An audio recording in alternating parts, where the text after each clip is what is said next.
একটি খালি বাড়িতে একটি মেয়ের লাশ পাওয়া যায়। এরপরেই সেই কেসটা ইনভেস্টিগেশন করতে শুরু করে পুলিশের স্পেশাল টাস্ক ফোর্স। কিন্তু যখনই তারা কেসটা ইনভেস্টিগেশন করতে থাকে, একের পর এক টুইস্ট সামনে আসতে থাকে। কি ছিল সেই রহস্য, আর মেয়েটি কিভাবে মারা গেল, সেটাই দেখানো হবে আজকের গল্পে। আজ এক্সপ্লেন করতে যাচ্ছি 2024 সালে তামিল ভাষায় সদ্য মুক্তি পাওয়া movie SIT special investigation task force. তো hi guys, welcome to my channel ফিল্মের গল্প। এমন নতুন আর অসাধারণ সব মুভি আর ওয়েব সিরিজের এক্সপ্লেনেশন বাংলায় দেখতে চাইলে চ্যানেলটিকে সাবস্ক্রাইব করে রাখতে পারেন। মুভির শুরুতেই টিভি নিউজগুলোতে দেখানো হচ্ছিল লক্ষ্মী নামের একটি মেয়েকে রেপ করার পরে হত্যা করা হয়েছে। মিডিয়াতে যখন নিউজটা ছড়িয়ে পড়ে, পাবলিক এবং মিডিয়া থেকে পুলিশের উপর প্রেশার দেওয়া হয় লক্ষ্মীর খুনিকে ধরার জন্য এবং শাস্তি দেওয়ার জন্য। এরপরে কেসটা হ্যান্ডওভার করা হয় পার্থ নামের একজন পুলিশ অফিসারের কাছে, যে এই কেসটাকে অনেক ভালোভাবে ইনভেস্টিগেশন করে। অবশেষে লক্ষ্মীর খুনিকে সে ধরতে পারে, যার নাম ছিল বাসু। বাসুকে দেখা যায় সেখান থেকে পালিয়ে যেতে, কিন্তু পার্থ তাকে ধরে ফেলে। অবশেষে জায়গাতেই তাকে এনকাউন্টার করে ফেলে। এর কিছুদিন পরেই সন্ধ্যাবেলায় একটি অটো একটি বাড়ির সামনে এসে থামে এবং সেখান থেকে একজন রহস্যময় লোক বের হয়ে আসে। দেখা যায় সেই বাড়ির ভেতরে এলোমেলো অবস্থায় নাবিয়া নামের একটি মেয়ে ঘুমিয়েছিল, আর সেই রহস্যময় লোকটি তার হাত থেকে গান নিয়ে নাবিয়াকে সেখানেই গুলি করে মেরে ফেলে। নাবিয়াকে খুন করার পরে সেই রহস্যময় লোকটি আবারও সেই অটোতে উঠে সেখান থেকে চলে যায়। এরপরেই দেখা যায় নাবিয়ার খুনের নিউজটা চারদিকে ছড়িয়ে পড়ে, কারণ নাবিয়া একটি সফটওয়্যার কোম্পানির MD ছিল, যার ফলে তার একটা পরিচিতি ছিল। সেই জন্যই নিউজটা চারদিকে ভাইরাল হয়ে যায়। মিডিয়াগুলো সাধারণ মানুষের মতামত প্রচার করতে থাকে, যেখানে বলা হচ্ছিল মেয়েরা আজকাল তাদের ঘরের ভেতরেও সুরক্ষিত নয়, না হলে এত বড় একজন কোম্পানির MD তাকেও কিভাবে ঘরে মেরে ফেলা হলো। অবশেষে এর একদিন পরে পুলিশের ডিআইজি পার্থকে এই কেসটা হ্যান্ডওভার করে। ডিআইজি তাকে কেসটা দেওয়ার পরে আরও কথা বলে যে তুমি প্রত্যেকটা কেসেই কেসটা সলভ করার পরে ক্রিমিনালদের এনকাউন্টার করছো, যেটা ঠিক নয়, কারণ হিউম্যান রাইটসের মানুষরা তোমার বিরুদ্ধে কেস করছে। তুমি যে কয়টা কেস সলভ করেছো, ঠিক সেই কয়টা কেস তোমার উপরেও রয়েছে। তাই দয়া করে এই খুনের আসামিকে তুমি এনকাউন্টার করো না।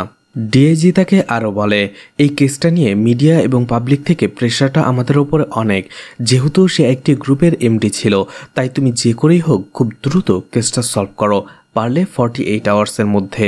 এছাড়া নাবিয়ার কেসটা দ্রুত সলভ করার জন্য পার্থকে একটা টিম দেওয়া হয়, যেখানে বেস্ট কিছু পুলিশ অফিসার থাকবে, যারা এই কেসটা সলভ করতে পার্থকে সাহায্য করবে, যেটার নাম তারা দিয়েছে SIT special investigation task force. Partha দেরি না করেই তার টিমকে সাথে নিয়ে নাবিয়াদের বাসায় চলে যায়। সেখানে তারা সিসিটিভি ক্যামেরা দেখতে পায়, কিন্তু যখনই সেটার ফুটেজ চেক করতে যাবে, দেখা যায় সেটার লাইনটা কাটা ছিল, অর্থাৎ সিসিটিভির কানেকশন ছিল না, যার ফলে ফুটেজটা আর পাওয়া যায় না। অন্যদিকে একজন পুলিশ অফিসার দেখতে পায় ওয়াশরুমের ভেন্টিলেটর একটা ভাঙা ছিল, যার ফলে বোঝাই যাচ্ছিল হয়তোবা এখান দিয়েও কেউ পালিয়ে গেছে। তারা পুরো ক্রাইম সিন খোঁজ করার পরেও তেমন কোনো ফিঙ্গারপ্রিন্ট বা আলামত খুঁজে পায় না। তারা কেসটা নিয়ে একটু পাজেল হয়ে যায়। নাবিয়ার বাড়ির ওয়াচম্যান, দুধওয়ালা, পেপার বয় ছাড়াও বাড়ির কাজের লোককে তারা জিজ্ঞাসাবাদ করে। ওয়াচম্যান বলে সে সেই দিন ছুটিতে ছিল। ওয়াচম্যান বলে, এক সপ্তাহ আগে থেকেই আমি নামিয়া ম্যাডামের কাছ থেকে ছুটি নিয়ে নিয়েছিলাম। আমাদের গ্রামে যেতে হতো একটা ব্যাংকের কাজের জন্য। আপনি চাইলে আমাদের গ্রামের ব্যাংকে যেয়ে জিজ্ঞাসাবাদ করতে পারেন। এছাড়া দুধওয়ালা এবং বাড়ির কাজের লোকের কাছ থেকে জিজ্ঞাসাবাদ করেও তারা তেমন কিছুই খুঁজে পায় না, কারণ কাজের মহিলাটি মাত্র 6 মাস ধরে নাবিয়ার বাড়িতে কাজ করছিল। এছাড়া নাবিয়ার বাড়িতে কেউ রেগুলার যাতায়াত করতো কিনা সেটাও সেই কাজের মহিলা বলতে পারে না, যার ফলে অবশেষে বাধ্য হয়ে পার্থ নাবিয়ার হাজব্যান্ডকে ডাকে। রাহুলকে পার্থ জিজ্ঞেস করে নাবিয়া কেমন মেয়ে ছিল, তার বিহেভিয়ার কিছুদিনের মধ্যে কোনো চেঞ্জ ছিল কিনা। রাহুল বলে না, নাবিয়া খুবই ভালো মেয়ে ছিল, সে খুব সিনসিয়ার ছিল। ঋষি রাহুলকে জিজ্ঞেস করে আপনি কাউকে সন্দেহ করছেন কিনা। রাহুল বলে না, কারণ আমাদের তেমন কোনো শত্রুই নেই। এরপরেই তারা নাবিয়ার মা বাবাকে ডেকে পাঠায়, যেখানে জিজ্ঞেস করা হয় নাবিয়ার মৃত্যুতে তাদের কাউকে সন্দেহ আছে কিনা। নাবিয়ার বাবা মা ডিরেক্টলি বলে দেয় তারা তাদের মেয়ের জামাই রাহুলকে সন্দেহ করছে। তাদের মনে হচ্ছে রাহুলই তাদের মেয়ে নাবিয়াকে খুন করেছে, কারণ নাবিয়ার মা কিছুদিন আগের একটা ঘটনা বলে। নাবিয়া তাকে কল করেছিল আর বলেছিল তাদের মেয়ের জামাই রাহুল মোটেই ভালো মানুষ নয়, সে তাকে দিন রাত সন্দেহ করে যাচ্ছে, যেখানেই যাই করছে না কেন সেটাতেই সে সন্দেহ করছে। এই জন্য নাবিয়া বাড়ি ফিরে আসতে চায় এবং রাহুলকে ডিভোর্স দিতে চায়, কিন্তু নাবিয়ার মা তাকে বুঝিয়েছিল, বলেছিল আর কিছুদিন সময় দেওয়ার জন্য, হয়তোবা ঠিক হয়ে যেতে পারে। আর নাবিয়া তার মায়ের কথা শুনে সেটাতে রাজি হয়ে গিয়েছিল। এই ইনফরমেশনের বেসিসে তারা আবারও রাহুলের অফিসে চলে আসে এবং জিজ্ঞেস করে, তুমি নাকি তোমার ওয়াইফ নাবিয়াকে অনেক সন্দেহ করতে, এটা কি সত্যি কিনা? রাহুল বলে, হাজব্যান্ড আর ওয়াইফের মধ্যে এই ধরনের ছোটখাটো ঝগড়া সন্দেহ হতেই পারে, এটাই তো স্বাভাবিক। সিম্পল এই বিষয়টা নিয়ে আপনারা আমাকে সন্দেহ করতে পারেন না। আপনারা চাইলে অফিসের সিসিটিভি ফুটেজ দেখতে পারেন। যেদিন নাবিয়ার এবং যখন নাবিয়ার খুন হয় সেই সময়টাতে আমি অফিসেই ছিলাম।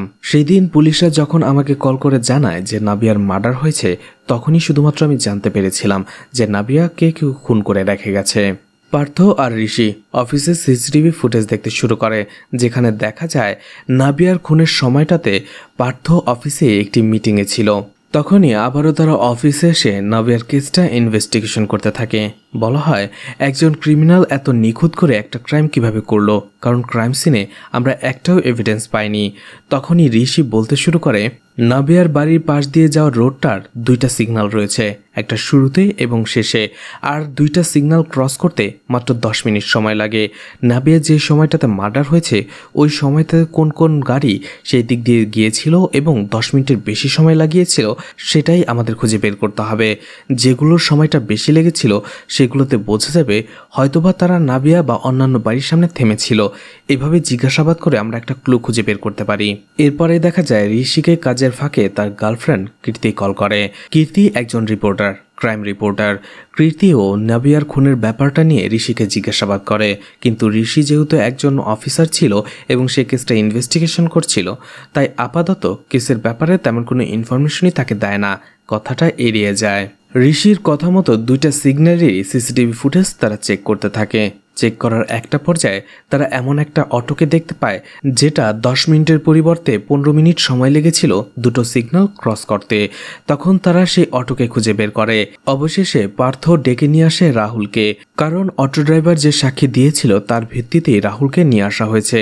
অটো ড্রাইভার রাহুলকে দেখার পরেই বলে, হ্যাঁ এই লোকটাই সেদিন হাইটেক সিটি থেকে আমার অটোতে ওঠে এবং ওল্ড সিটিতে আমাকে নামাতে বলে। কিছুক্ষণ পরে সে আবার ফিরে আসে এবং আমাকে একটি বাড়ির সামনে নামাতে বলে, সেখানে আমাকে অপেক্ষা করতে বলে।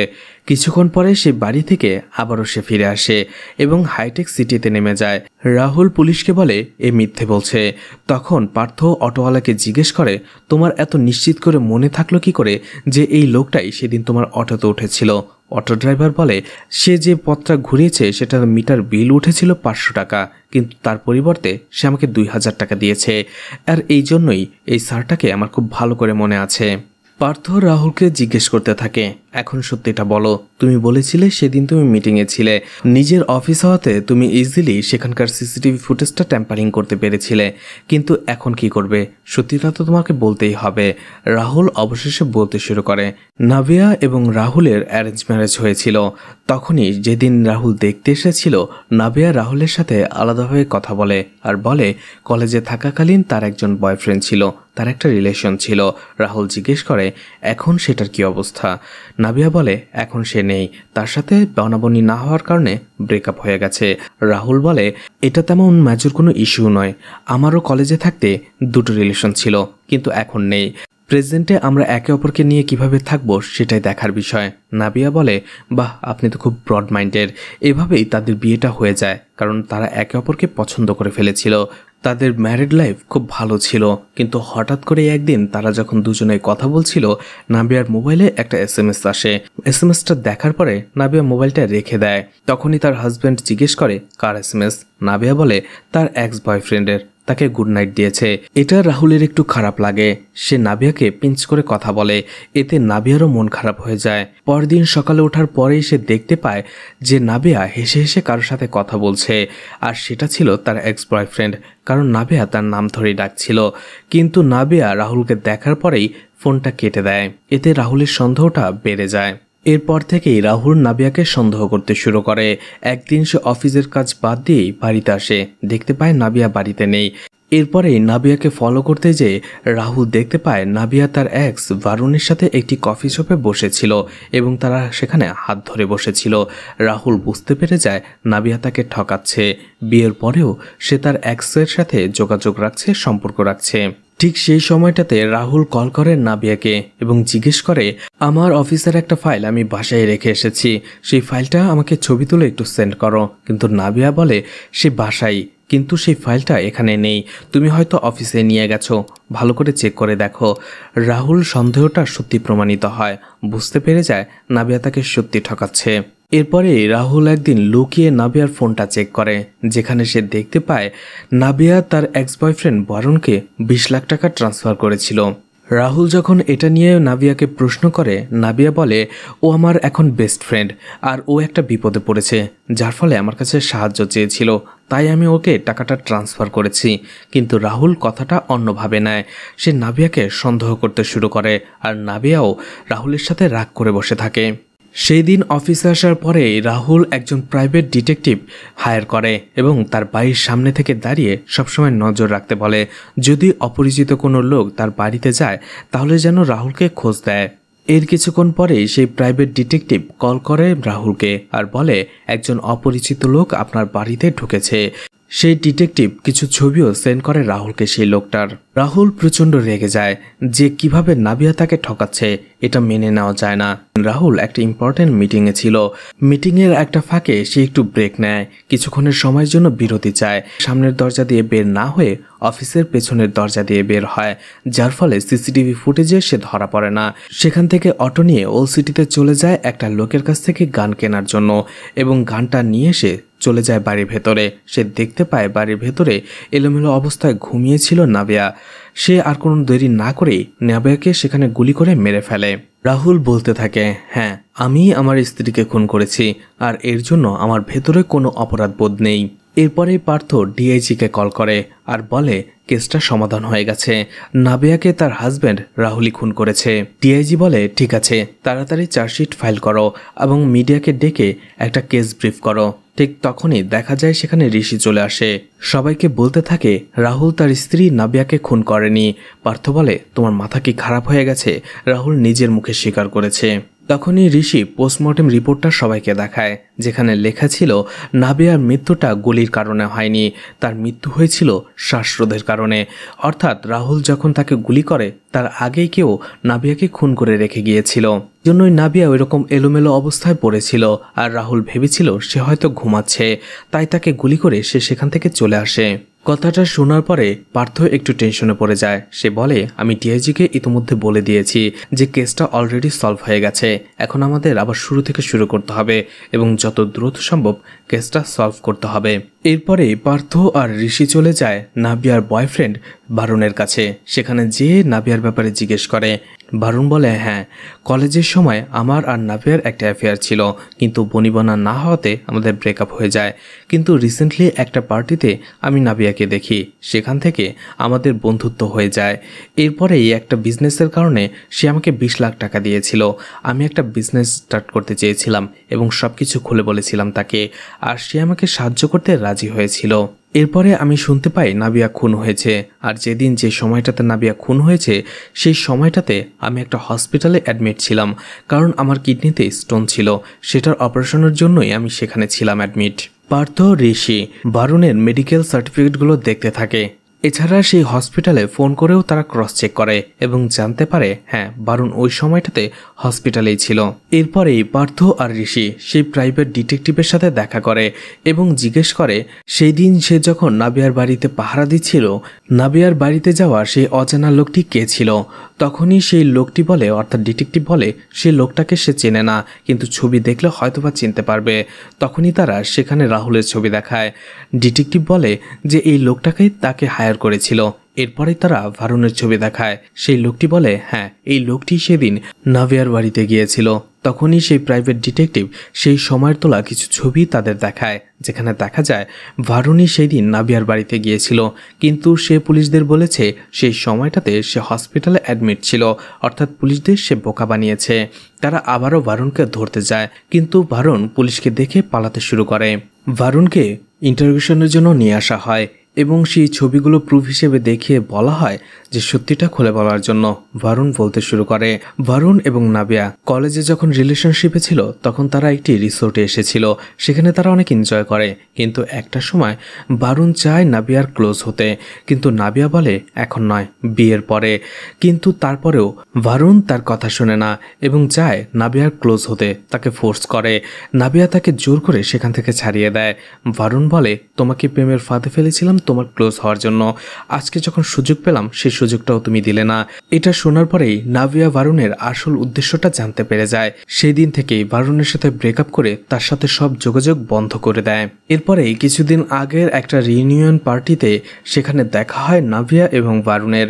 ভারুণ এসে নাবিয়ার কাছে ক্ষমা চায়, বলে সেই দিনের পর থেকে সে নিজেকে ক্ষমা করতে পারেনি, আর আজকেও যদি নাবিয়া তাকে ক্ষমা না করে তাহলে সেই অপরাধ বোধটা নিয়ে সারা জীবন তাকে বাঁচতে হবে। সে নিজের ভুলটা বুঝতে পেরেছে। সেই দিন নাবিয়ার সাথে অমনটা করা তার একেবারেই উচিত হয়নি। অনেক রিকোয়েস্ট করার পরে অবশেষে নাবিয়াও ভারুণকে ক্ষমা করে দেয় এবং সেই দিন থেকে আবারও তারা ভালো বন্ধু হয়ে যায়। এরপর থেকেই মাঝে মধ্যেই ভারুণ নাবিয়াকে এসএমএস দিত, আর সেই দিনও তাকে গুড নাইট এসএমএস দেয়, যেটা রাহুল দেখে ফেলে এবং সন্দেহের বীজ টানা মেলতে শুরু করে। এরপর দিন সকালেই নাবিয়া ভারুণকে কল করে আর বলে, তুমি বাচ্চাদের মতো ব্যবহার কেন করছো? সকালবেলা গুড মর্নিং, রাতে গুড নাইট, এগুলো বাচ্চাদের মতো ব্যবহার হয়ে যাচ্ছে না? রাহুলের এগুলো মোটেই পছন্দ হচ্ছে না, তুমি আর এগুলো করো না। তখন ভারুণ সেখানে নাবিয়াকে জোকস শোনায়, যেটা শুনে সে হেসে দেয়। আর সেই হাসিটাই দেখেছিল রাহুল, যেখানে সে তাকে আরও সন্দেহ করতে শুরু করেছিল। আর নাবিয়া বুঝতে পেরেছিল রাহুল জিনিসটা ভালোভাবে নিচ্ছে না, তাই সাথে সাথেই সে ফোনটা কেটে দিয়েছিল। এর কিছুদিন পরেই ভারুণ কল করে নাবিয়াকে এবং তাকে একটি কফি শপে দেখা করতে বলে, কিন্তু নাবিয়া বলে, তোমার জন্য আমাদের সংসারে অশান্তি লেগে যাচ্ছে, রাহুল আমাকে সন্দেহ করতে শুরু করেছে, আমি এসব কিছু পারবো না। ভারুণ তাকে অনেক রিকোয়েস্ট করে। অবশেষে নাবিয়া রাজি হয়, বলে এইবারই শেষবার, এরপরে তোমার সাথে আমার আর কোনো যোগাযোগ থাকবে না। কফি শপে যাওয়ার পরে ভারুণ নাবিয়াকে তার প্রবলেমগুলো বলতে শুরু করে, যে সে একটা বিজনেস স্টার্ট করতে যাচ্ছে, কিন্তু সেখানে তার 1 কোটি টাকা প্রয়োজন। সে 40 লাখ টাকার মতো অ্যারেঞ্জ করেছে এবং বাকি টাকাটা সে ব্যাংক থেকে লোন চাইছে, কিন্তু লোন আসতে অনেকটা সময় লেগে যাবে। এই সময়ের মধ্যে সে যদি বিজনেসটা স্টার্ট করতে পারে তাহলে সে ভালো একটা প্রফিট করতে পারবে। এই জন্য নাবিয়া যদি তাকে 20 লাখ টাকার অ্যারেঞ্জ করে দেয় তাহলে সে বিজনেসটা স্টার্ট করে ফেলতে পারে, আর লোন আসার সাথে সাথে সে নাবিয়ার 20 লাখ টাকা পরিশোধ করে দেবে। রিকোয়েস্ট করাতে অবশেষে নাবিয়া রাজি হয়, আর এতে খুশিতে ভারুণ তার হাত ধরেছিল এবং তাকে ধন্যবাদ জানিয়েছিল। সেই দৃশ্যটাই রাহুল দেখে ফেলেছিল। আর ওই সময়টাতে রাহুল কল করেছিল নাবিয়াকে, আর নাবিয়া ইচ্ছে করেই মিথ্যে বলেছিল। সে জানতো রাহুল এটা জানতে পারলে সে তাকে সন্দেহ করবে। কিছুদিন পরে আবারও নাবিয়াকে কল করে ভারুণ এবং সেই কফি শপে দেখা করতে বলে, কিন্তু এবার নাবিয়া রেগে যায় আর বলে, তুমি আমাকে কি পেয়েছো? তুমি যখন যেভাবে ডাকবে আমি সেখানেই যাব। তোমার জন্য আমার ঘর ভাঙতে বসেছে। রাহুল এখন আমাকে উঠতে বসতে সব সময় সন্দেহ করে। এটা আমি চাইনি। আমার সংসারটা তোমার জন্য ভেঙে যেতে বসেছে। এখন আর আমি তোমাকে কোনো সাহায্য করতে পারবো না, তোমার সাথে দেখাও করতে পারবো না। ভারুণ আবারও নাবিয়াকে বলে যে আমি বড় একটা প্রবলেম ফেসে গেছি। ব্যাংকে আমি লোনের জন্য অ্যাপ্লাই করেছিলাম, তারা সব কিছুই ঠিক আছে বলেছে, কিন্তু তারা একটা সিউরিটি চেয়েছে, আর সেই সিউরিটির জন্য তুমি যদি ব্যাংক লোনে সাইন করে দাও তাহলেই আমি লোনটা পেয়ে যাব। কিন্তু নাবিয়া বলে সে সেটা পারবে না। নাবিয়ার হাজার বারণ সত্ত্বেও ভারুণ সেই পেপার নিয়ে তার বাড়িতে চলে আসে, যেটা সে ডিটেকটিভ ছবি তুলে ফেলেছিল। আর সেখানে ভারুণ আসার পরে বলে, তোমার একটা সিগনেচার আমার জীবনটা বদলে দিতে পারে, প্লিজ দয়া করে সিগনেচারটা করে দাও। কিন্তু নাবিয়া রেগে যায় আর বলে, তুমি এখনই এই বাসা থেকে বের হয়ে যাও। তখনই ভারুণ আবারও তার আসল চেহারা বের করে নিয়ে আসে। ভারুণ বলতে শুরু করে, কলেজে যখন তোমার সাথে রিলেশনশিপে ছিলাম সেটাও আমি ইচ্ছে করেই তোমাকে ফাঁদে ফেলেছিলাম, কারণ সেই সময় থেকে আমি তোমার প্রপার্টি হাতিয়ে নিতে চেয়েছিলাম, রিসোর্টে চেয়েছিলাম তোমার সাথে ক্লোজ হওয়ার পরে তোমাকে সেটা দিয়ে ব্ল্যাকমেল করব, কিন্তু সেটা আর হলো না। এরপরে ইচ্ছে করে আমি একটা রিইউনিয়ন পার্টির অ্যারেঞ্জ করি, আর সেখানে আমি জানতাম তুমি আসবে, আর এই জন্যই সেখানেও আমি একটা ফাঁদ তৈরি করি, তোমার সাথে বন্ধুত্ব করি। এরপরে আমি একটি ফাঁদ তৈরি করি, আমার বিজনেসের কথা বলে তোমার কাছ থেকে 20 লাখ টাকা নিয়েছি, কিন্তু সেই বিজনেসটা আমি করছি না, এটা এমনিতেই ছিল। আর এখন এই পেপারটা সাইন করলে ব্যাংক থেকেও আমি অনেকগুলো টাকা পাবো, যেগুলো দিয়ে আমি আমার লাইফটা সেট করতে পারবো। আমি তোমার কাছ থেকে অন্তত 1 কোটি টাকা হাতে নেওয়ার একটা প্ল্যান করেছিলাম, আর তুমি মাত্র 20 লাখ টাকা দিয়ে পার পেতে চাইছো। এটা বলেই ভারুণ নাবিয়াকে গলা টিপে মেরে ফেলতে যায়, বলে তোমাকে আমি শেষ করে ফেলবো যদি তুমি এই পেপারে সাইন না করো। কিন্তু কোনোভাবেই নাভিয়া সেই পেপারে সাইন করতে রাজি হচ্ছিল না। তখনই ভারুন আরও একটা ভিডিও দেখায়, বলে কলেজের সময় যখন আমরা একসাথে রিসোর্টে গিয়েছিলাম এবং গোসল শেষে যখন তুমি কাপড় চোপড় চেঞ্জ করছিলে, সেই ন্যাকেড ভিডিওটা আমি ধারণ করে রেখেছিলাম, সেটা এখনও আমার কাছে আছে। তুমি যদি পেপারে সাইন না করো সেটা রাতারাতি সোশ্যাল মিডিয়াতে ভাইরাল করে দেওয়া হবে। ঠিক ওই সময়টাতে কেউ নাভিয়ার বাড়িতে দরজায় কলিং বেল বাজায়। এটা শুনে ভারুন একটু ভয় পেয়ে যায়। নাভিয়াকে বলে বাড়িতে যেই আসুক না কেন তাড়াতাড়ি তাকে বিদায় করবে, না হলে তোমার এই যে ভিডিওটা তো দেখছই, আমি সেটা ভাইরাল করে দেব, বুঝতেই তো পারছো। ভারুন নাভিয়ার ওয়াশরুমে যেয়ে লুকিয়ে পড়ে। বাড়ি থেকে এসেছিল ভারুন সেটা ভালোভাবে খেয়াল করতে পারেনি, কিন্তু কিছুক্ষণ পরেই সে নাভিয়ার চিৎকার শুনতে পায়, যেখানে নাভিয়া বলছিল ভারুন আমাকে বাঁচাও। যখনই সে চিৎকার শুনে বাইরে বের হতে যাবে সে দেখতে পায় ওয়াশরুমের দরজাটা বাইরে থেকে লক করা। এতে ভারুন কিছুটা ভয় পেয়ে যায় আর নাভিয়ার চিৎকারও থেমে যায়।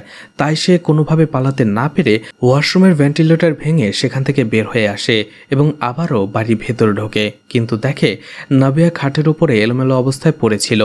ভারুন চেক করে, দেখতে পায় নাভিয়া অলরেডি মারা গেছে। ভারুন পুলিশকে বলে আমি নাভিয়াকে কেন খুন করব, আমি তো শুধুমাত্র তাকে ব্ল্যাকমেল করে টাকা হাতিয়ে নিতে চেয়েছিলাম, সে তো আমার একটা এটিএম মেশিন ছিল, আমি যদি তাকে মেরেই ফেলবো তাহলে আমি টাকা কোথায় পাবো। তখনই ঋষি আরও একজন পুলিশ অফিসার বলে ভারুন সত্যি বলছে, কারণ নাভিয়ার গলার পাশেই একজন মহিলার ফিঙ্গারপ্রিন্ট পাওয়া গেছে, যার ফলে বোঝাই যাচ্ছে ভারুন নাভিয়াকে খুন করেনি। এরপরে পার্থ এবং তার টিম নাভিয়ার বাড়ির আশেপাশে যতজন মহিলা আছে এবং নাভিয়ার সাথে যারা রিলেটেড এই ধরনের মহিলাদের ফিঙ্গারপ্রিন্ট নিতে থাকে, কিন্তু কারোর সাথেই সেই ফিঙ্গারপ্রিন্টগুলো ম্যাচ হচ্ছিল না। যখনই তারা কেসটা ইনভেস্টিগেশন করতে যাচ্ছিল তখনই ঋষির মাথায় একটা প্রশ্ন আসে, সেটা হচ্ছে ব্যাঙ্গালোর থেকে হায়দ্রাবাদে আসতে 3 ঘন্টা সময় লাগবে, কিন্তু যেদিন নাভিয়া মারা যায় সেই দিন নাভিয়ার বাবা মা 1 ঘন্টায় কিভাবে পৌঁছে গেল সেখানে। এই ঘটনার জিজ্ঞাসাবাদের জন্য পার্থ এবং ঋষি চলে যায় নাভিয়ার বাবা মার সাথে দেখা করতে। তখন নাভিয়ার মা বলতে থাকে সেই দিন আসলে নাভিয়া সকালে কল করেছিল যে সে রাহুলের সাথে আর থাকতে পারছে না, তারা যেন এসে তাকে নিয়ে যায়। নাভিয়ার বাবা মাও বলছিল ঠিক আছে তারা আসছে, এই জন্য তারা হায়দ্রাবাদ থেকে অলরেডি নাভিয়াকে নিয়ে আসার জন্য রওনা দিয়েছিল, কিন্তু রাস্তার মধ্যেই পুলিশ কল করে যে নাভিয়াকে খুন করা হয়েছে, এই জন্য তারা অত তাড়াতাড়ি ঘটনাস্থলে পৌঁছে যেতে পেরেছিল। পার্থ আর ঋষি সেখান থেকে চলে আসতে শুরু করে। ঠিক তখনই ঋষির চোখ আটকে যায় একটা ছবিতে। সে বলতে থাকে পার্থকে ডেথ সার্টিফিকেট অনুযায়ী নাভিয়ার বয়স 24 বছর, কিন্তু এখানে যে ছবিটা আছে এবং ম্যারেজ অ্যানিভার্সারির সালটা দেয়া আছে সেটা অনুযায়ী তাদের বিয়ের বয়স 22 বছর, তার মানে হচ্ছে এরা নাভিয়ার বাবা মা নয়। তখন তারা বলে হ্যাঁ নাভিয়া তাদের আসল মেয়ে নয়, তারা নাভিয়ার চাচা চাচি। নাভিয়ার বাবা মা ঘটনাক্রমে মারা যাওয়ার ফলে তারাই ছোটবেলা থেকে নাভিয়াকে বড় করে তুলেছে, কিন্তু তারপরেও ঋষি এবং পার্থর সন্দেহটা বেড়ে যায়। তারা নাভিয়ার মায়ের ফিঙ্গারপ্রিন্ট চেক করে, অবশেষে সে ফিঙ্গারপ্রিন্ট ম্যাচ হয়ে যায়। তাদের দুইজনকেই ইন্টারোগেশন করা হয়। অবশেষে তারা মুখ খোলে, তারা বলে নাভিয়ার বাবা মা ছোটবেলায় মারা গিয়েছিল, কিন্তু মারা যাওয়ার আগেই তারা একটা উইল করে দিয়েছিল তাদের অবর্তমানে নাভিয়া হবে সকল সম্পত্তির মালিক, নাভিয়াকে যারা পালবে তারা শুধুমাত্র কিছুটা সম্পত্তির ভাগ পাবে। জন্যই নাভিয়ার বাবা মা দুর্ঘটনায় মারা যাওয়ার পরে নাভিয়াকে তারা পেলে পুষে বড় করে। 18 বছর হওয়ার পর থেকেই নাভিয়ার চাচা চাচি তার কাছ থেকে সম্পত্তির হিসাব চাইতো, তাকে সম্পত্তি লিখে দিতে বলতো, কিন্তু নাভিয়া প্রত্যেকবারই কথাটা এড়িয়ে যেত। অবশেষে নাভিয়া যখন তার মা বাবাকে বারবার বলছিল যে রাহুল তাকে সন্দেহ করছে, তখনই তারা প্ল্যানটা করে ফেলে। তারা ভাবে সম্পত্তি সাইন করিয়ে নেবে নাভিয়ার কাছ থেকে, এই জন্য তারা সেদিন সেখানে এসেছিল যখন ভারুন তাকে গলা চেপে ধরছিল, ব্ল্যাকমেল করছিল। নাভিয়া তাদের দেখেই বলে আপনারা এখন বাইরে যান, আমি আপনাদের পরে ফোন করব, পরে আপনাদের সাথে কথা বলবো, এখন অনেক বড় একটা প্রবলেমের মধ্যে আমি আছি। কিন্তু তারপরেও নাভিয়ার চাচা চাচি বলে তুমি এই পেপারটাতে একটা সাইন করে দাও, তাহলেই হয়ে যাবে। নাভিয়া যখন জোর করছিল যাদের চলে যাওয়ার জন্য, তখনই তার চাচা চাচিরা বলে তোমার বাবা মা তো দুর্ঘটনায় মারা গেছে, সেই সময় থেকে তোমাকে লালন পালন করেছি শুধুমাত্র তোমার সম্পত্তির জন্য, আর তুমি এখন এসে গড়িমসি করছো। এটা শোনার পরে নাভিয়ার মনটা একেবারে ভেঙে যায়। সে সবার কাছ থেকে ধোঁকা খেয়েছে, এই জন্য সে রেগে মেগে সাইনটা করে দেয় আর বলে তোমরা আমার জীবনটা চাইলেও আমি দিয়ে দিতাম, কারণ আমি তো তোমাদের কাছ থেকে শুধু ভালোবাসাটা চেয়েছিলাম। কিন্তু তারপরেও নাবিয়ার চাচা চাচি তাকে মেরে ফেলতে শুরু করে। নাবিয়ার চাচি বলে, এমনিতেই রাহুল তোমার উপরে সন্দেহ করছে, আর সেই কথাটা তুমি আমাকে বলেছ, সুযোগটা আমি কাজে লাগাচ্ছি। তুমি বেঁচে থাকলে হয়তোবা কোনো দিনই এই সম্পত্তি আমি ঠিকমতো ভোগ করতে পারবো না, আর আমি সেটা চাই না। তোমাকে খুন করে সেই কেসটাতে আমি রাহুলকে ফাঁসিয়ে দেব, কারণ রাহুল যে তোমাকে সন্দেহ করে এইসব কথার রেকর্ডিং পুরোপুরি সবটাই আমার কাছে আছে। ওই সময়ই নাবিয়া নিজেকে বাঁচানোর জন্য ওয়াশরুমের দিকে তাকিয়ে ভারুণকে ডাকছিল এবং নিজেকে বাঁচাতে বলছিল। এটা নাবিয়ার চাচা চাচি বুঝে যায় যে ওয়াশরুমে কেউ আছে, তাই তারা ওয়াশরুমের দরজাটা বাইরে থেকে বন্ধ করে দেয়। পরেই তারা দুজনে নাবিয়াকে বেডরুমে নিয়ে যায় এবং তার গলায় ফাঁসি দিতে শুরু করে। তখনই সেখানে একটি পুলিশের গাড়ি আসার আওয়াজ শুনতে পায়। এটা দেখে তারা ভয় পেয়ে যায়। তখনই নাবিয়াকে রেখে তারা সেখান থেকে পালিয়ে যায়। সেখানে পার্থ ঋষি আরও একটা কথা জানতে পারে যে নাবিয়ার চাচা চাচি শুধু নাবিয়াকেই খুন করতে আসেনি, এই সম্পত্তির জন্য তারাই নাবিয়ার বাবা মাকে খুন করেছিল। পুলিশ নাবিয়ার বাবা মাকে খুন করার অপরাধে তাদের অ্যারেস্ট করে নেয়। ঋষি এই পরেই তার গার্লফ্রেন্ড কীর্তির সাথে দেখা করে আর পুরো কেস সামারিটা তাকে বলে যে নাবিয়াকে তার চাচা চাচিই খুন করেছে, অর্থাৎ তারা ফাঁসিতে ঝুলিয়ে রেখে এসেছিল। সেই অবস্থাতেই একটু পরেই নাবিয়া মারা যায়। তখন বলে, নাবিয়াকে আমি পার্সোনালি অনেকদিন আগে থেকেই জানি। আমি একজন রিপোর্টার হওয়ার পাশাপাশি কিছু সোশ্যাল সার্ভিসেও যুক্ত রয়েছি, যেমন রেপ ভিকটিমদের সাহায্য করা, হিউম্যান রাইটস নিয়ে লড়াই করা। আর এইসব কাজে আমার একদিন নাবিয়ার সাথে পরিচয় হয়। আমি তার একটা ইন্টারভিউ নিয়েছিলাম, কারণ সেও এইসব লোকদের সাহায্য করত, সে এইসব কাজে জড়িত ছিল। আর নাবিয়ার এত নৃশংসভাবে খুন হয়েছে, এই জন্যই আমি বারবার এই কেসের আপডেট জানতে চেয়েছিলাম তোমার কাছ থেকে। কীর্তি বলতে থাকে, তোমার পেছনে পেছনে আমিও নাবিয়ার কেসটা নিয়ে একটু সার্চ করছিলাম। তখন আমি জানতে পেরেছি নাবিয়ার মার্ডার হওয়ার কিছুদিন আগেই সে হিউম্যান রাইটসে একটা কমপ্লেন করেছিল। আমার মনে হচ্ছিল সেই কমপ্লেনের সাথে নাবিয়ার মার্ডারের একটা কানেকশন থাকতে পারে, কিন্তু এখন তুমি বলছো নাবিয়াকে খুন করেছে তার চাচা চাচি, তাহলে হয়তোবা আমি ভুল ছিলাম। ঋষি বলে, নাবিয়া তো হিউম্যান রাইটসে অনেক মানুষের বিরুদ্ধে কমপ্লেন করেছে, কিন্তু তুমি আলাদাভাবে এই কেসটার কথা কেন বলছো? তখন কীর্তি বলে, সেটা আমি জানি না, কিন্তু কমপ্লেনটা করার কিছুদিন পরেই নাবিয়ার মার্ডার হলো, এই জন্য আমার মন বলছিল। ঋষি বলে, তুমি কি বলছো? সেই কমপ্লেনটা নিয়ে আমার কি একটু রিসার্চ করা দরকার? কীর্তি বলে, তুমি সেটা করতে পারো, কারণ এই মেয়েগুলোর নাবিয়া ছাড়া আর তেমন কেউই নেই। নাবিয়া মারা যাওয়ার পরেই তারা একেবারেই দিশেহারা হয়ে পড়েছে। এরপরে ঋষি তার অফিসে চলে আসে। তার সহকারী দাস এবং কিরণকে বলে নাবিয়ার কল লিস্টটা দেওয়ার জন্য। সেটা সে দেয় এবং জানতে পারা যায় নাবিয়া যখন খুন হয় তার ঠিক কিছুক্ষণ আগেই নাবিয়ার ডায়াল 100-এ কল করেছিল। ঋষির এতে সন্দেহ হয়। ঋষি চলে যায় কন্ট্রোল রুমে এবং জিজ্ঞেস করে সেই কল করার পরে তারা কি পদক্ষেপ নিয়েছিল এবং সেই কল করে নাবিয়া তাদের কি বলেছিল। কন্ট্রোল রুমের লোকটি বলে, হ্যাঁ, সেই দিন একটি মেয়ের কল তাদের কাছে এসেছিল এবং সে পাশের থানায় সেটাকে ট্রান্সফার করে দিয়েছে। ঋষি চলে যায় পাশের থানায় এবং জিজ্ঞেস করে সেই কলটার ব্যাপারে। সেই পুলিশ অফিসার বলে, হ্যাঁ, একটা কল এসেছিল, সেই কলটা সে একজন হায়ার অফিসারকে ট্রান্সফার করে দিয়েছিল, কিন্তু সেই হায়ার অফিসার সেই দিন ছুটিতে ছিল। এরপরে যখন অন্য পুলিশরা সেই ঠিকানায় যায় ততক্ষণে নাবিয়াকে তারা খুন করে ফেলেছে। ঋষি কল করে দাসকে, বলে বাকি কল লিস্ট বের করা গেছে কিনা। দাস বলে না। ঋষি বলে, ঠিক আছে, আমি মোবাইল অপারেটরের অফিসে যাচ্ছি, আর আমি যে সেখানে যাচ্ছি সেটা তুমি স্যারকে জানিয়ে দাও। পার্থ সেই মোবাইল অপারেটরের অফিসে যায় এবং নাবিয়ার বাকি কল লিস্টগুলো দিতে বলে, কিন্তু সেই মহিলা অফিসার বলে যে সেটা তারা করতে পারবে না, এটার জন্য তাদের ম্যানেজারের পারমিশন লাগবে, কারণ অফিসের এমপ্লয়ীদের হাতে পুরো ডেটা অ্যাক্সেস করার পারমিশন থাকে না, সেটা শুধু ম্যানেজারই করতে পারবে। ঋষি সেই ম্যানেজারের সাথে দেখা করতে চায়। তখন জানা যায় সে ম্যানেজার আজকে ছুটিতে আছে, সে বাড়িতে। ঋষি সেখানেই যেতে শুরু করে, কিন্তু তখনই রাস্তায় কিছু লোক ঋষির উপরে আক্রমণ করে। ঋষি তাদের সাথে ফাইট করে পেরে উঠছিল না। সেই লোকগুলো যখন ঋষিকে খুন করতে যাবে ঠিক সেই সময়টাতে সেখানে পার্থ চলে আসে। পার্থ তাদের সাথে ফাইট করে ঋষিকে বাঁচিয়ে নেয়। এই লোকগুলো সেখান থেকে চলে যাওয়ার পরেই পার্থ আর ঋষি ভাবতে থাকে অবশ্যই এই কেসে নাবিয়াকে তার চাচা চাচি মারেনি, এই কেসের পেছনে অবশ্যই অন্য কারো হাত রয়েছে, নয়তোবা ঋষিকে আক্রমণ করতো না, আর তারা তাকে ফলো করছে, নাহলে তারা কি করে জানলো যে ঋষি ম্যানেজারের বাড়িতে যাচ্ছে। এরপরে ঋষি যখন সেই ম্যানেজারের বাড়িতে যায় দেখা যায় সেই ম্যানেজারকে আগে থেকেই কেউ মেরে ফেলেছিল। সেই দিন রাতে ঋষি এবং তার টিম অর্থাৎ কিরণ আর দাস সেই লোকগুলোকে ধরে ফেলে, টর্চার করে এবং গান দেখে জিজ্ঞেস করে কারা তাকে ঋষিকের উপরে আক্রমণ করতে বলেছিল। এরপরেই সেই গুন্ডাগুলো ঋষিকে কিছু একটা বলে। এরপরেই ঋষি চলে যায় পার্থর কাছে এবং তাকেই ইন্টারোগেশন করতে শুরু করে। সেখানে সেই লোকগুলোকে নিয়ে আসা হয়। সেখানে লোকগুলো পার্থকে দেখার পরে বলে এই পার্থসারী তাদের বলেছিল ঋষিকে খুন করার জন্য, আর তারা যদি পার্থর হয়ে কাজটা না করত তাহলে পার্থ তাদের বিভিন্ন কেসে ফাঁসিয়ে ইনকাউন্টার করে মেরে ফেলার হুমকি দিয়েছিল। যখনই তারা ঋষিকে মেরে ফেলছিল তখনই পার্থ সেখানে আসে এবং ঋষিকে বাঁচিয়ে নেয়, যাতে ঋষি তাকে কোনোভাবেই সন্দেহ না করে। পরে ঋষি সেখান থেকে চলে আসার পরে পার্থ কল করে সেই লোকগুলোকে, বলে তোমরা সেই ম্যানেজারকে খুন করে ফেলো, তারা সেই বাড়ির কম্পিউটার থেকে হার্ড ডিস্কটাও বের করে ফেলবে। পার্থর কথা মতো সেই লোকগুলো ম্যানেজারের বাড়িতে চলে যায় এবং হার্ড ডিস্ক নিয়ে নেয় আর লোকটাকে সেখানেই মেরে ফেলে। ঋষি তখন বলতে শুরু করে, এখন থেকে বোঝাই যাচ্ছে যে আপনিই নাবিয়ার মার্ডার পেছনে রয়েছেন, এখন বলুন কেন তাকে খুন করেছিলেন। পার্থ বাধ্য হয়ে বলতে শুরু করে। পার্থর ছোট ভাই একদিন কান্না করতে করতে তার কাছে চলে আসে আর বলে আমি অনেক বড় একটা ভুল করে ফেলেছি, নেশার ঘোরে একটি মেয়েকে রেপ করে তাকে মেরে ফেলেছি, কিন্তু আমি একটা বুঝতে পারিনি, আমাকে বাঁচিয়ে নাও।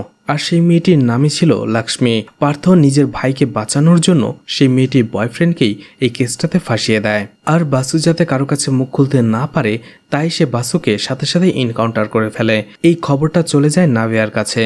সবকিছু জানার পরে নাবিয়া পার্থর বিরুদ্ধে হিউম্যান রাইটসে কেস করে দেয়। তার ফলে পার্থর বিরুদ্ধে ইনকোয়ারি টিম গঠন করা হয় আর সেই টিমে পার্থকে নাজেহাল করা হয়, যেখানে পার্থকে অনেক বেশি ইনসাল্ট করা হয় এবং বলা হয় প্রত্যেকটা কেসেই তুমি না বুঝে ক্রিমিনালদের কেন খুন করেছো, তোমার তো পুলিশ হওয়ার কোনো যোগ্যতাই নেই, তুমি তোমার চাকরিটা হারানোর জন্য প্রস্তুত থেকো। পার্থ অজুহাত দেয় যে তারা সবাই পালানোর চেষ্টা করেছিল। তখনই সেই ইনকোয়ারি টিমের মেম্বাররা একটা এভিডেন্স দেখায় যেখানে বাসুকে পার্থ পয়েন্ট ব্ল্যাঙ্ক থেকে গুলি করেছিল। আমাদের কাছে আরও কিছু প্রমাণ আসলেই তোমার চাকরিটা তুমি চিরতরে হারাবে, সেটার জন্য প্রস্তুত থেকো। পার্থ এতে প্রচণ্ড রেগে যায় আর সে নাবিয়ার উপরে নাবিয়াকে খুন করে প্রতিশোধ নেওয়ার সিদ্ধান্ত নেয়, কিন্তু নাবিয়াকে কিভাবে খুন করবে সেটাই সে ভেবে পাচ্ছিল না। ঠিক তখনই থানা থেকে ফোন আসে যে একটি মেয়ের বাসায় তার উপরে আক্রমণ করা হয়েছে, তাকে সাহায্য করার জন্য যেতে হবে। কিন্তু যদিও পার্থ সেই দিন লিভে ছিল, কিন্তু লোকেশনটা তার পাশেই ছিল, তাই পার্থ সেখান দিয়ে লোকেশনটা চেক করে যায়, বাড়ির ভেতরে আসে। কিন্তু পার্থ তখনও জানতো না এই বাড়িটা নাবিয়ার, আর নাবিয়াই কল করেছিল। নাবিয়াকে বিছানায় পড়ে থাকতে দেখে পার্থ অনেক খুশি হয়ে যায়। সে বলে শিকারী একাই জালে ফেসে গেছে। নাবিয়া তখনও মারা যায়নি, সে ছটফট করছিল একটু পানির জন্য, চেষ্টা করছিল বাঁচার জন্য। তখন পার্থ তার রাগটা নাবিয়ার উপরে ঝাড়ে। পার্থ নাবিয়াকে দেখার পরেই বলে এখন তোমার কি হবে, তুমি আমার বিরুদ্ধে কেস ফাইল করেছিলে, এখন তো তোমাকে মারা ছাড়া আমার আর কোনো অপশন নেই। নাবিয়া বলে আমি পুলিশে কল করেছিলাম এই আশায় যে পুলিশ আমাকে বাঁচাবে, কিন্তু এটা বুঝতে পারিনি যে আমার মৃত্যুই আমার কাছে ফিরে আসবে। হ্যাঁ, তুমি এখন আমাকে চাইলেই মেরে ফেলতে পারো, কারণ আমাকে নিজেকে রক্ষা করার মতো এক বিন্দু শক্তিও আমার শরীরে অবশিষ্ট নেই। কিন্তু একটা কথা বলে রাখি, আমি আজকে যে সিচুয়েশনে রয়েছি ঠিক একই অবস্থায় তুমিও একদিন পড়বে। পার্থ নাবিয়ার কোনো কথা না শুনেই তাকে বালিশ চাপা দিয়ে সেখানেই মেরে ফেলে। সেখান থেকে সকল ধরনের এভিডেন্স পার্থ লুকিয়ে ফেলে। যেহেতু সে একজন পুলিশ অফিসার ছিল তাই এই কাজটাতে তার কোনো ভুল হয় না, যার ফলে এতদিন পুলিশ সেখানে কোনো এভিডেন্সই খুঁজে পাচ্ছিল না। ঋষি এবং তার টিম পার্থকে একটি নিরিবিলি নির্জন জায়গায় নিয়ে আসে। পার্থ যেভাবে নিরপরাধ বাসু এবং নাবিয়াকে খুন করেছিল ঠিক একই রকমভাবে ঋষি এবং তার টিম পার্থকে খুন করতে চায়। ঋষি পার্থকে বলে আপনি যাদের এনকাউন্টার করেছেন তাদের কোনো সুযোগ দেননি, কিন্তু আমি আপনাকে একটা সুযোগ দেব। এরপরেই পার্থর চোখটা বেঁধে দেয় ঋষি।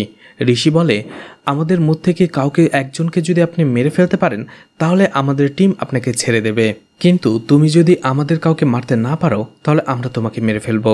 চোখে কালো কাপড় বাঁধা পার্থকে সেখানেই রাখার পরে তারা চারপাশে লুকিয়ে পড়ে আর পার্থ এলোপাথারি চারদিকে ফুটি স্টেপ মনে করে গুলি ছুটতে শুরু করে। তখনই পার্থ শুনতে পায় যে তার গুলিতে কেউ মারা গেছে। এটা শুনে সে তার চোখের বাঁধন খুলে ফেলে। সে বুঝতে পারে সে কাউকে মেরে ফেলেছে, কিন্তু চোখ খোলার পরে পার্থ যে জিনিসটা দেখে সেটা দেখার জন্য সে একেবারেই প্রস্তুত ছিল না। সে যাকে গুলি করে মেরে ফেলেছে সেটা ছিল তারই আপন ছোট ভাই ভিকি। ভিকিকে তারা হাত মুখ বেঁধে সেখানেই দাঁড় করিয়ে রেখেছিল, আর এলোপাথারি গুলি ছোড়ার ফলে গুলিটা লেগে যায় ভিকির বুকে। ভিকি সেখানেই মারা যায়। পার্থ নিজের আপন ভাইকে হারিয়ে প্রচণ্ড কান্না করতে থাকে সেখানে। ঋষি এবং তার টিম সেখানে চলে আসে। ঋষি বলে কালকে মিডিয়াতে হেডলাইন হিসেবে এই নিউজটা হবে। এসিপি পার্থ ক্রাইম করার জন্য নিজের ছোট ভাইকেও ছাড় দেয়নি, তাকেও সে এনকাউন্টার করেছে, আর সবাই তোমাকে বাহবা দিতে শুরু করবে। পার্থ বলে, তোমরা আমাকে দিয়েই আমার ভাইকে খুন করিয়েছ, আমি তোমাদের কাউকে ছাড়ব না। তখনই ঋষি বলে, আমি জানি তুমি যদি বেঁচে থাকো আমাদের জন্য বিপদ, দেশের মানুষের জন্য বিপদ। এই জন্য ঋষি পার্থকে সেখানেই গুলি করে মেরে ফেলে, আর এভাবেই পুলিশ এই কেসটাকে সমাধান করেছিল। আসলে মানুষ যখনই কোনো ক্রাইম করে প্রকৃতি তাকে একদিন না একদিন সেটার প্রতিদান ফিরিয়ে দেয়, আর এই মুভিতে সেটাই দেখানো হয়েছে। তো মুভিটি আপনাদের কেমন লেগেছে কমেন্ট করে জানাতে পারেন। ভিডিওটি ভালো লাগলে লাইক কমেন্ট শেয়ার করে পাশে থাকতে পারেন। এছাড়া ভিডিওটি ভালো লাগলে চ্যানেলটিকে সাবস্ক্রাইব করে রাখতে পারেন, আর নতুন ভিডিওর নোটিফিকেশন পেতে চাইলে বেল বাটনটি অন করে রাখতে পারেন। এছাড়া আমার ফেসবুক পেজ এবং ইনস্টাগ্রাম আইডিটি ফলো দিয়ে রাখতে পারেন, যে কোনো প্রয়োজনে সেখান থেকে আমার সাথে কন্ট্যাক্ট করতে পারেন। ভিডিওটি এতক্ষণ ধৈর্য ধরে দেখার জন্য ধন্যবাদ। পুরো ভিডিওতে কোথাও কোনো ভুল হলে ক্ষমাস্বরূপ দৃষ্টিতে দেখবেন আশা করি।